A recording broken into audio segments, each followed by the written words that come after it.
Cześć!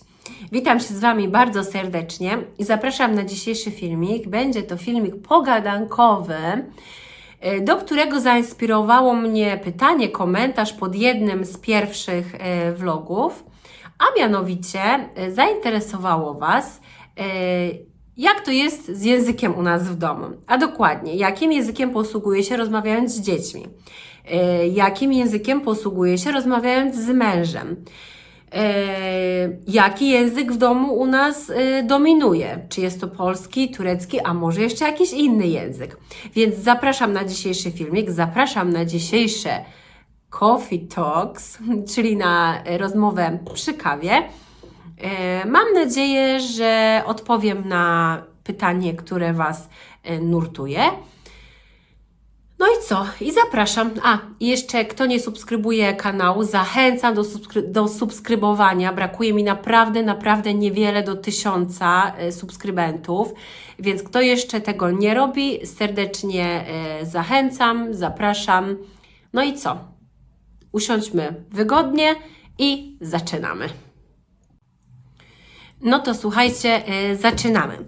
Zrobiłam sobie tu notatki, przygotowałam się super profesjonalnie, żeby się nie powtarzać, żeby to jakoś fajnie poszło, płynnie.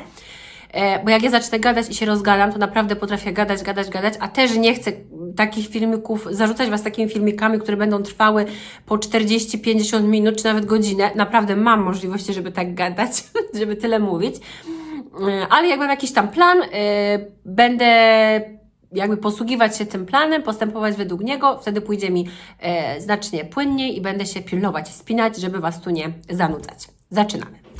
W ilu językach rozmawiamy w domu i jakie to są języki? Więc na co dzień rozmawiamy w 2 językach. W języku polskim i w języku tureckim. Kto w jakim języku rozmawia? Ja do dzieci, do Dziana i do Devrana mówię wiadomo w języku polskim, natomiast z moim mężem rozmawiam po turecku. Ale właśnie, jest tu jeszcze jedno małe ale, bo mimo tego, że na co dzień posługujemy się właśnie, ja z dziećmi po polsku, z mężem po turecku, to mój starszy syn Devran posługuje się 3 językami. Mówi po polsku, mówi po turecku i jeszcze mówi po angielsku. I naprawdę mówi. Więc jeżeli on natchnie go coś i w danym momencie zadam jakieś pytanie po angielsku, mi albo mojemu mężowi, no to wtedy wiadomo, odpowiadamy mu w tym samym języku, czyli po angielsku. Więc tak naprawdę u nas w domu codziennie można usłyszeć 3 języki. Polski, turecki i angielski. Czy zawsze mówiłam ze swoim mężem, jak to się zaczęło wszystko, czy zawsze mówiłam z mężem po turecku? No wiadomo, nie. Nie mówiłam po turecku, no bo tego tureckiego nie znałam. Jak się go nauczyłam? Może to Wam też od razu powiem. Nie nauczyłam się z książek, nie otworzyłam ani razu żadnej książki. Kupiłam sobie książki, jeszcze jak byłam w Polsce przed przeprowadzką do Turcji, ale tych książek w ogóle nie otworzyłam. Jakoś mi się ten język wydał taki trudny, że nie, że po prostu się go nie nauczę, koniec, kropka. Ale kiedy się tu przeprowadziłam i zamieszkałam wtedy z moją teściową również. Mieszkałam ja z moim mężem i z moją teściową. No to wtedy ona cały czas mówiła do mnie po turecku. No bo wiadomo, angielskiego troszeczkę zna, ale to są takie bardziej pojedyncze słowa. Nie na tyle, żeby się mogła swobodnie komunikować. Więc kiedy ja z nią zostawałam, ona cały czas próbowała do mnie mówić. Cały czas po turecku, więc byłam cały czas jakby narażona, można powiedzieć, na ten język turecki. Więc tak naprawdę tureckiego nauczyłam się od mojej teściowej, za co jestem jej ogromnie wdzięczna. Potem wiadomo, z telewizji, poprzez rozmowy jakieś tam z innymi ludźmi i tak dalej, więc jakoś to poszło. Nie nauczyłam się z książek, nie chodziłam na żaden kurs, nauczyłam się, tak jakby można powiedzieć, z życia, poprzez rozmowy właśnie z ludźmi.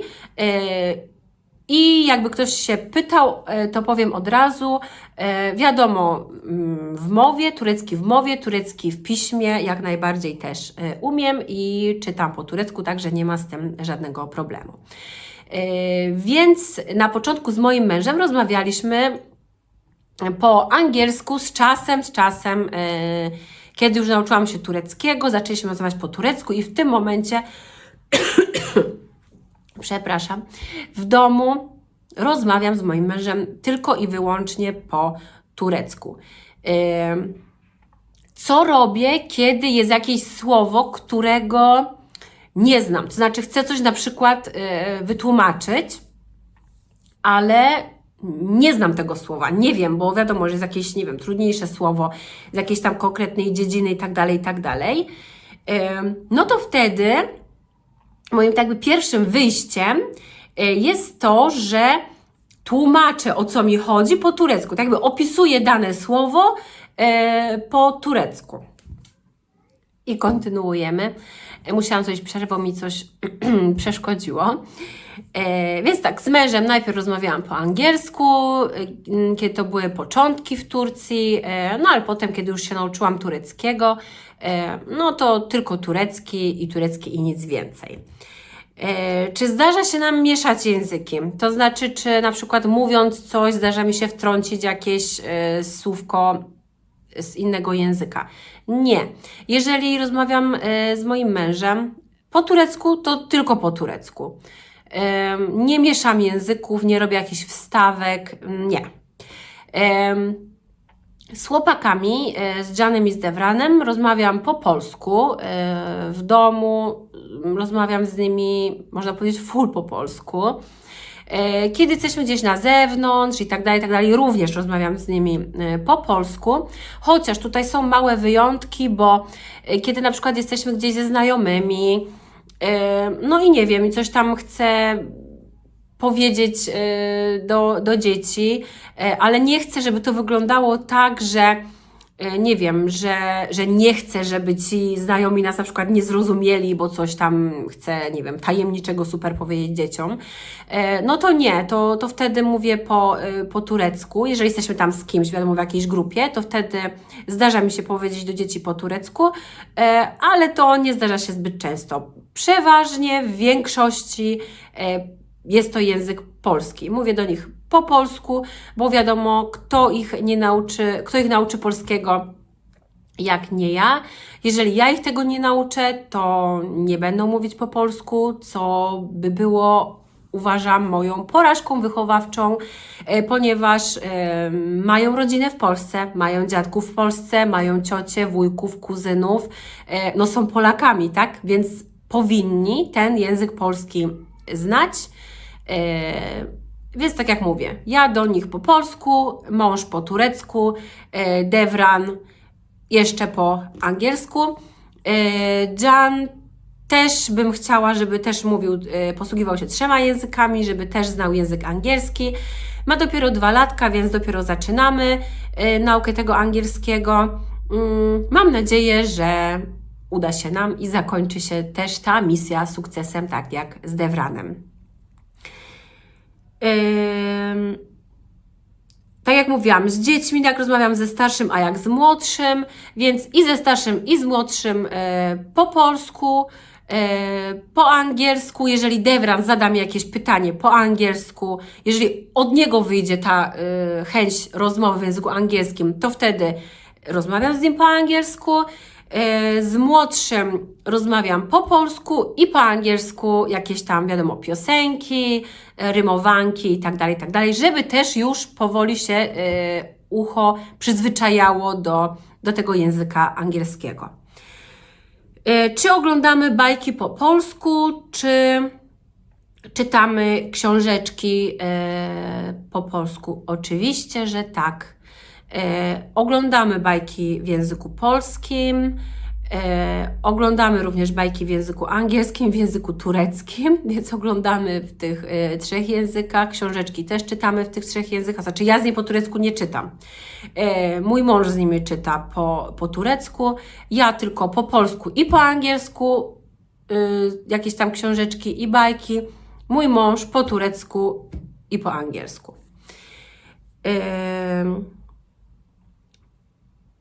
Kolejne pytanie było takie, bo tam zauważyliście, że Devran mówi, podsługuje się tymi 3 językami.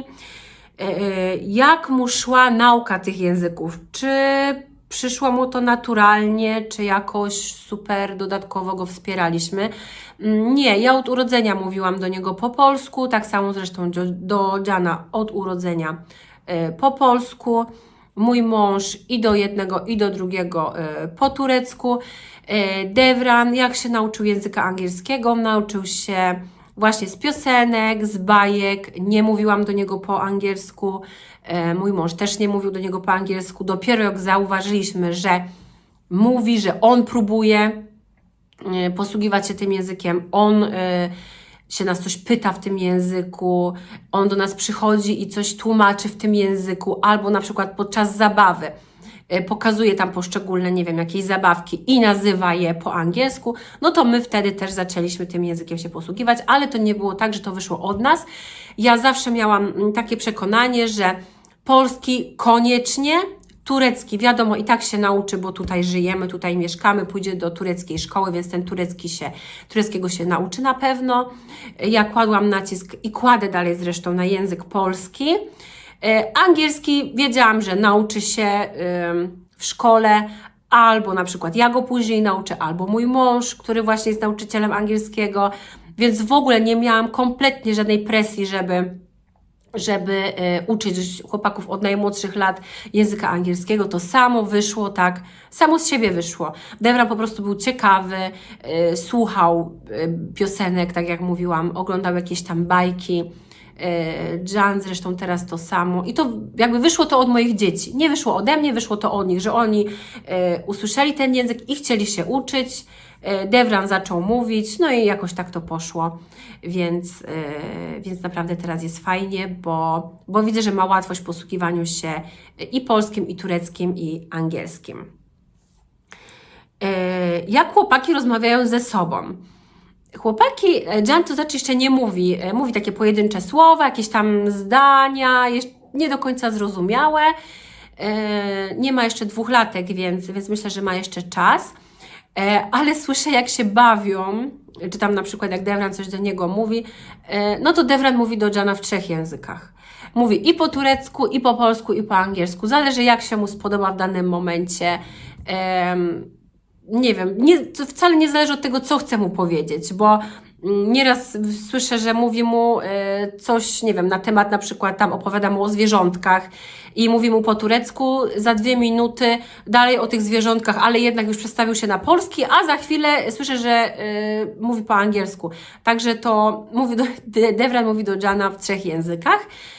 Myślę, że fajnie, bo mały ma przez to możliwość osłuchać się też właśnie z tym językiem angielskim od brata. Ode mnie wiadomo po polsku, od swojego taty po turecku, no i od brata starszego po angielsku. No i patrzę dalej na notatki, co ja tu mam. Czy dzieci czasem nie chcą mówić po polsku? Czy zdarza się im mówić tylko po turecku, czy się wzbraniają przed mówieniem w języku polskim? Nie. Nie ma czegoś takiego, że moje dzieci nie chcą mówić po polsku. Znaczy Devran, no bo Jan jeszcze nie mówi, ale Jan też już próbuje coś tam i słyszę, że te jego pojedyncze słówka, które się wyrywają, też są w języku polskim. Devran nie ma żadnej blokady, żeby mówić po polsku. Czy to w domu, wiadomo, do mnie mówi po polsku. Jeżeli jesteśmy gdzieś tam na zewnątrz, w szkole, idziemy do domu po szkole, jesteśmy na zakupach, mówi po polsku. Także nie ma żadnej takiej blokady. W jakim języku jest łatwiej mówić moim dzieciom? Zanim Devran poszedł do szkoły, to językiem, jak można powiedzieć, wiodącym był język polski, bo wiadomo, był ze mną w domu, dużo do niego rozmawiałam i cały czas był ten polski i polski. Kiedy poszedł do przedszkola, miałam nawet takie obawy pewne, że być może nie da sobie rady w przedszkolu, bo ten turecki u niego kulał. Mówił, rozumiał, ale nie było to na jakimś super poziomie. Bo wiadomo, cały czas był ten polski i polski. Ale słuchajcie, poszedł do przedszkola i wiadomo, zasługa pań, które wiedziały, że dziecko wychowuje się w domu dwujęzycznym, prawda? Mówiły do niego bardzo dużo. Upewniały się, że rozumie to, co do niego mówią. Devran 2 lata chodził do przedszkola. Obydwie panie były cudowne. I dzięki nim tak naprawdę Devrana język turecki się bardzo poprawił i teraz, kiedy poszedł do 1. klasy, nie ma żadnych problemów z komunikacją z dziećmi, rozumie wszystko, co się dzieje na lekcjach i tak dalej, i tak dalej. No po prostu turecki stał się jego takim, można powiedzieć, pierwszym językiem, bo tak jak mówiłam, wcześniej był ze mną w domu, więc cały czas był polski. Teraz poszedł do szkoły, więc ma więcej tego języka tureckiego, prawda? Także teraz można powiedzieć, że jego językiem pierwszym jest język turecki, ale język polski na tym nie ucierpiał i nie ucierpi na pewno, bo ja zawsze do niego będę mówić po polsku i do niego, i do Jana, ponieważ ogromnie, tak jak już powiedziałam, zależy mi na tym, żeby obydwaj mówili w języku polskim, żeby mówili, rozumieli, czytali, pisali itd., żeby nie mieli z tym żadnych problemów i na to będę na pewno kładła nacisk. Jakieś śmieszne anegdoty językowe, moje lub dzieci. No to słuchajcie, to jest w ogóle, można powiedzieć, komedia, kiedy ja z Devranem odrabiamy zadanie domowe z języka tureckiego. Co prawda staram się, żeby on, jeżeli ma jakieś zadanie z języka tureckiego, żeby odrabiał je z moim mężem, bo wiadomo, on mu to wszystko, te wszystkie zasady i tak dalej, lepiej wytłumaczy, dokładniej zrozumie, lepiej wytłumaczy, lepiej mu pomoże. Tak jak wiadomo, jakbym miał zajęcia z języka polskiego, no to ja bym mu pomagała w tym polskim, prawda? No ale wtedy, teraz kiedy ma możliwość, że tata może mu pomóc, tata może odpowiedzieć na jego pytania i odpowie na te pytania na pewno dużo lepiej niż ja, jeżeli chodzi o język turecki, bo wiadomo, matematyka czy tam jakieś inne przedmioty, jak najbardziej mu pomagam i nie mam z tym żadnego problemu. Ale jeżeli chodzi o zadania jakieś tam z języka tureckiego, no to słuchajcie, nieraz to jest komedia. No bo mój mąż nie zawsze ma czas. Nieraz na przykład wraca późno z pracy, albo coś tam mu wypadnie, no i po prostu nie ma go w domu, a zadanie trzeba zrobić. No więc wtedy siadam z Devranem ja. I tak jak mówiłam, ja rozumiem po turecku, czytam po turecku, piszę po turecku, ale czasem te zadania są takie, że mimo tego, że na przykład po polsku super bym to zdanie zrobiła, to po turecku jest tak sformułowane, że no nie wiem, o co chodzi. Więc to jest komedia. Wspieram się tam, próbuję szukać w jakichś tam źródłach i tak dalej, i tak dalej. No wychodzi mi to, ale odrabianie zadania wtedy trwa 3-4 razy dłużej niż jeżeli Devran robiłby to z Zuhatem. Jakaś jeszcze anegdotka taka dotycząca języka, no to może nie taka świeża całkiem, ale to było w 2017 roku chyba, kiedy przyleciałam do Polski i byłam tylko wtedy w Turcji rok. Tak, jakoś tak było. I wtedy w 2017 roku przyleciałam do Polski na Święta Bożego Narodzenia z moim mężem i z moją teściową. I lecieliśmy samolotem ze Stambułu do Warszawy i potem z Warszawy do Krakowa mieliśmy lecieć. Jakieś tam było opóźnienie w tych samolotach, tak, było opóźnienie wtedy. Ze Stambułu wylecieliśmy później i spóźniliśmy się na samolot do Krakowa. I słuchajcie, ja wtedy byłam tak zdenerwowana, już byłam też zmęczona, wiadomo, po podróży i tak dalej, po podróży i w podróży. I byłam taka zła, można powiedzieć, bo wtedy samolot na nas nie zaczekał, chyba tam było dosłownie kwestia 5 minut, nawet, nie wiem, jakiś tam śmieszny czas w sumie. I zaczęłam jakby, no nie krzyczeć, ale rozmawiać takim podniesionym głosem, prawda, z pracownikami tam na lotnisku. I słuchajcie, to było w Polsce, już w Warszawie. I słuchajcie, zaczęłam nawijać do nich po turecku. Mój mąż stał koło mnie i słuchał. W pewnym momencie mówi mi, że ale ty mówisz do nich po turecku. Ja się wtedy złapałam, że no racja. Po prostu byłam już tak nastawiona po tym roku czasu w Turcji. Cały czas miałam jakby ten turecki wokół siebie, że jakby pierwsze co zaczęłam myśleć w emocjach i tak dalej, do głowy przyszedł mi język turecki. No nie zrozumieli mnie wtedy ci pracownicy lotniska, więc musiałam jeszcze raz się tam tłumaczyć, wtedy już po polsku. No, także takie miałam przygody językowe. I jeszcze sobie zobaczę, czy tu coś mam, w jakim języku w domu rozmawiamy, to już powiedziałam. W jakim języku myślę? W jakim języku myślę? Słuchajcie, myślę po polsku. Myślę po polsku, ale złapałam się na tym, że mam coś takiego, że jeżeli się denerwuję i chcę i coś chcę powiedzieć w tym momencie, no to wtedy używam języka tureckiego. Nie wiem dlaczego. Być może dlatego, że jest to język jakiś bardziej emocjonalny, bardziej taki, nie wiem, język może krzyczący. No nie wiem. W każdym razie, jeżeli bardziej się denerwuję i jestem w jakiejś takiej sytuacji niekomfortowej, no to wtedy pierwszy do głowy przychodzi mi język turecki. W jakim języku rozmawiam z mężem, to już Wam powiedziałam. Z dziećmi, no to już powiedziałam. No, więc chyba to by było na tyle, słuchajcie. Nie będę się za bardzo rozgadywać, chociaż i tak mi trochę to chyba czasu zajęło. No, jeżeli byście byli jeszcze czymś zainteresowani, jeżeli chodzi o języki w naszym domu, to zadajcie pytania pod filmikiem. A możecie też napisać jakąś wiadomość, nie wiem, czy tam na Instagramie, czy nie wiem, czy w mailu, tak jak mówię, jakiś komentarz. No, a jeszcze Wam coś pokażę. I słuchajcie, jestem z powrotem. Jak widzicie tu za mną, mamy taką, biblioteczkę, można powiedzieć, skromną, bo skromną, ale jest. I chciałam Wam pokazać, że ja nie rzucam słów na wiatr i że naprawdę czytam dzieciom w języku polskim. To są, słuchajcie, książki, które przywiozłam z Polski. Ta na przykład to jest moja książka jeszcze, którą dostałam, nie wiem, chyba w szkole podstawowej, więc sobie pomyślcie, ile ona ma lat. Widać, że jest trochę pofatygowana już. Brzechwa dzieciom, wiersze, utwory Jana Brzechwy. Czytam chłopakom, naprawdę bardzo lubią. Kolejnym hitem u nas, słuchajcie, hitem jest Lokomotywa Juliana Tuwima. Może tak będzie widać.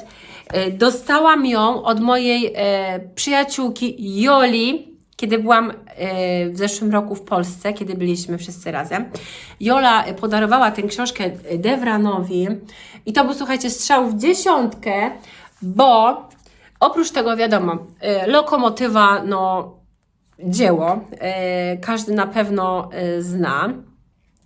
To oprócz tego, że jest tutaj w języku polskim, to jest jeszcze w 3 innych językach i jest też w języku angielskim. Więc Devran czyta również po angielsku z tej książki Lokomotywę Juliana Tuwima. Super. Super, super. Jolu, dziękuję Ci jeszcze raz ogromnie za ten prezent. Strzał w dziesiątkę, nawet w 20, słuchaj.